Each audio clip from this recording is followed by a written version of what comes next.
And we've had some really eventful things take place in the House of Representatives today, and we had a sense that it was going to come at us, but in the middle of the night, Nancy Pelosi's majority dropped on us the entire appropriations package out of the 12 appropriation bills that under regular order, we bring them one at a time under open rules, out of committee first to the floor, and there on the floor, open rules so that we can bring amendments and tweak these bills in a direction that's either more fiscally responsible or even more policy responsible.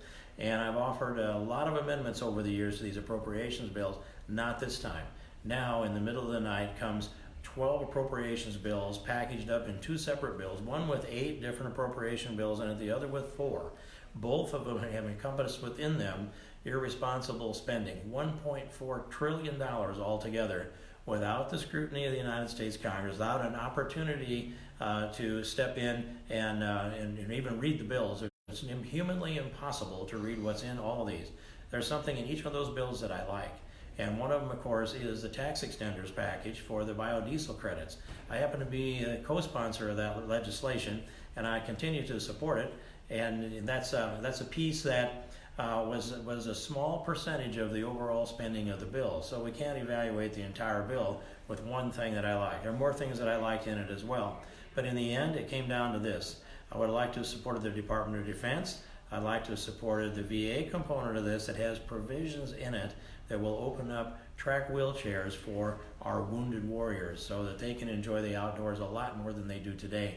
There's a series of things, requests that we put in throughout the last year, a long list of them. But in the end, the first thing I request is this. I want a regular order. I want an open process. I want an opportunity to weigh in on these pieces of appropriation bills with amendments. I want to hear the debate on the amendments that others might have offered.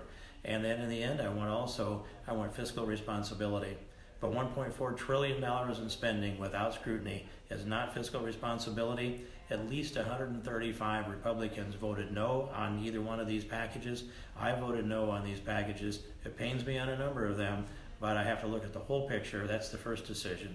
The whole picture was too much money, too little time, no process that allowed any kind of oversight by the regular members in the floor of the House of Representatives. And so I guess I'm glad that this is done, but I wish it had been done right. And furthermore, on the Department of Homeland Security, they squeezed the appropriations down on the border control to where there's something like $1.3 billion in there for the wall, and the specifications they put on it will limit the places where a wall can be built. Essentially, some of those places we don't need it as bad as we do in other places. They're tying the hands of the president. Border security is national security. In the end, it's an existential threat to the United States if we can't secure our southern border. The American people voted for Donald Trump to build the wall. They didn't vote for Democrats to shut it down. But that's part of what's going on. So I voted no on both of those bills, even though there were some components that I liked a lot. And we were going to carry this message forward.